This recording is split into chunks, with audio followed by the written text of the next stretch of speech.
প্রেম ভালোবাসা বা বিয়ে এক্ষেত্রে বংশ ও ফ্যামিলি ব্যাকগ্রাউন্ড একটি অতীব গুরুত্বপূর্ণ বিষয়। ধরো, তোমার নাম বদরুল, পড়েছো প্রাইমারি স্কুলে, পাবলিক ভার্সিটিতে। ছোটবেলা থেকে তোমার শখ আহ্লাদ বলে কিছুই ছিল না। মা বাবার কাছে ছোটবেলা থেকেই ফিজিক্যালি ও মেন্টালি অ্যাবিউজড হয়েছো। ভাগ্যগুণে তোমার বিয়ে হলো কোনো এক ধনী দুলালি আফসানার সঙ্গে। আফসানার বাবা মা তার ছোটবেলা থেকে কোনো চাওয়া অপূর্ণ রাখে নাই। সে যা চেয়েছে তাই পেয়েছে। এখন আফসানা বন্ধুদের সাথে হ্যাং আউটে গেলে তোমার খারাপ লাগে, কারণ তোমার পরিবারে মেয়েদের এত খুশি দেখে তোমরা অভ্যস্ত নও।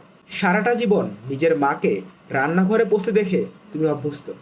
তুমি বা তোমার মা কেউই চাইবে না আফসানা রান্না না করে ঘুরে বেড়াক।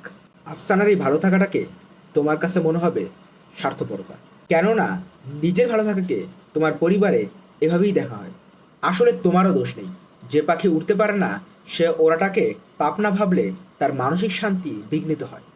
এই কারণে বিশেষ cadre, US citizen, doctor, engineer এসব দেখার পাশাপাশি পরিবারের ব্যাকগ্রাউন্ডটা দেখাও জরুরি। পাত্রপাত্রী নিজ গুণে বিল গেটস হলেও কোথাও না কোথাও রিস্ক থেকেই যায়।